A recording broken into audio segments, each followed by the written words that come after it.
जय हिंद दोस्तों। आज हम लोग नेताजी सुभाष चंद्र बोस की पूरी जीवनी जानेंगे।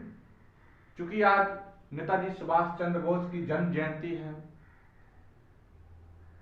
तो नेताजी सुभाष चंद्र बोस की पूरी कहानी हम लोग जानेंगे और ये भी जानेंगे कि उनकी मौत एक रहस्यमय तरीके से हुआ। तो आइए हम लोग शुरू करते हैं और उनसे जो भी प्रश्न पूछे जाते हैं एग्जाम में, चाहे वो पीसीएस हो, एसएससी हो, रेलवे हो, एसआई हो, कांस्टेबल हो, उन सारे प्रश्न को भी हम लोग इस वीडियो के माध्यम से देखते हैं। आइए, नेताजी सुभाष चंद्र बोस का जन्म 23 जनवरी 1897 को 23 जनवरी 1897 को कटक में हुआ था। उड़ीसा, कटक उड़ीसा में हुआ था। उनके पिता का नाम जानकी नाथ बोस, जो कि कटक के एक मशहूर वकील थे। उनके पिता का नाम जानकी नाथ बोस, जो कि कटक के एक मशहूर वकील थे। उनकी माता के नाम प्रभावती था। उनके माता का नाम प्रभावती था। उनकी पढ़ाई के बारे में हम लोग डिस्कस करते हैं तो देखते हैं कि उनका प्रारंभिक पढ़ाई कटक में हुआ था। कटक में हुआ था, उसके बाद कलकत्ता, कटक के बाद कलकत्ता, और सिविल सर्विसेज की तैयारी करने के लिए वे इंग्लैंड चले गए। इंग्लैंड, जहां उन्होंने कैम्ब्रिज विश्वविद्यालय में पढ़ाई की। कैम्ब्रिज विश्वविद्यालय में पढ़ाई की। दोस्तों, उस वक्त सिविल सर्विसेज में अपना स्थान पाना बहुत ही कठिन था, लेकिन नेताजी सुभाष चंद्र बोस अपने मेहनत के दम पे सिविल सर्विसेज में चौथे स्थान प्राप्त किए। सिविल सर्विसेज में चौथे स्थान प्राप्त किए दोस्तों, 4th स्टेट। उनके पत्नी एमिली सेंकल थी। एमिली सेंकल। उनके एकमात्र बेटी अनीता बोस, जो कि अभी वर्तमान में जर्मनी में सब परिवार के साथ रहती है। नेताजी सुभाष चंद्र बोस जो भारत में 1921 में राजनीतिक गतिविधि बहुत ही तेजी से बढ़ रही थी। 1921 में जब राजनीतिक गतिविधि भारत में बहुत तेजी से बढ़ रही थी, उसी वक्त नेताजी सुभाष चंद्र बोस ने अपनी पढ़ाई को छोड़कर भारत वापस आ गए। भारत वापस आने के बाद वे भारतीय राष्ट्रीय कांग्रेस को ज्वाइन किए। भारतीय राष्ट्रीय कांग्रेस को ज्वाइन किए। दोस्तों, एक बात आप लोग को जानना चाहिए कि महात्मा गांधी और सुभाष चंद्र बोस के विचार भिन्न भिन्न थे, लेकिन मकसद एक ही था। वो मकसद था भारत को आजाद कराना। जहां महात्मा गांधी उदार दल का नेतृत्व करते थे, वहीं सुभाष चंद्र बोस जोशीले क्रांतिकारी दल का नेतृत्व करते थे। दोस्तों, 1938 में नेताजी सुभाष चंद्र बोस भारतीय राष्ट्रीय कांग्रेस के अध्यक्ष चुने गए। 1938 में भारतीय राष्ट्रीय कांग्रेस के अध्यक्ष चुने गए।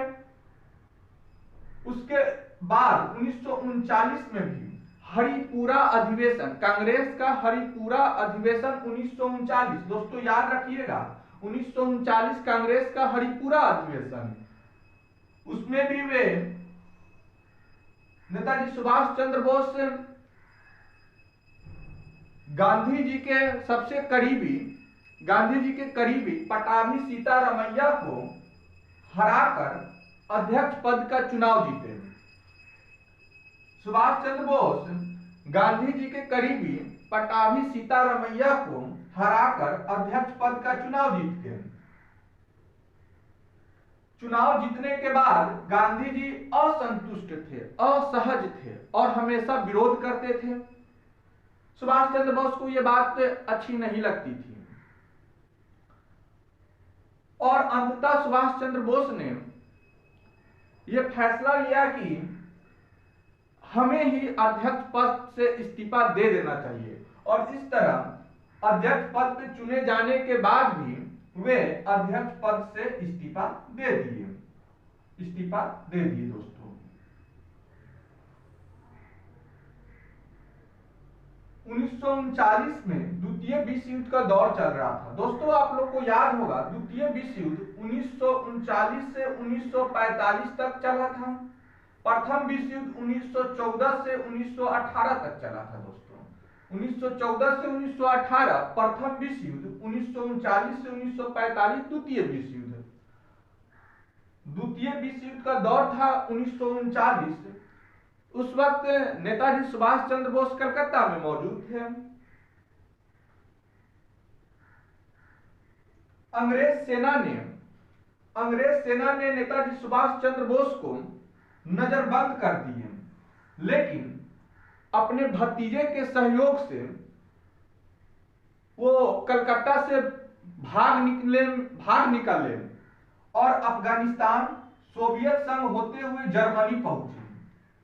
कलकत्ता में नजरबंद किए गए और वहां से अपने भतीजे के सहयोग से, भतीजे का नाम शिशिर कुमार घोष था, उसके सहयोग से वो कलकत्ता से भाग निकले और अफगानिस्तान, सोवियत संघ होते हुए जर्मनी पहुंचे। दोस्तों 1942 में आजाद हिंद फौज का गठन 1942 में आजाद हिंद फौज का गठन एक सैनिक अधिकारी कैप्टन मोहन सिंह ने जापान की सहयोग से टोक्यो में किए थे।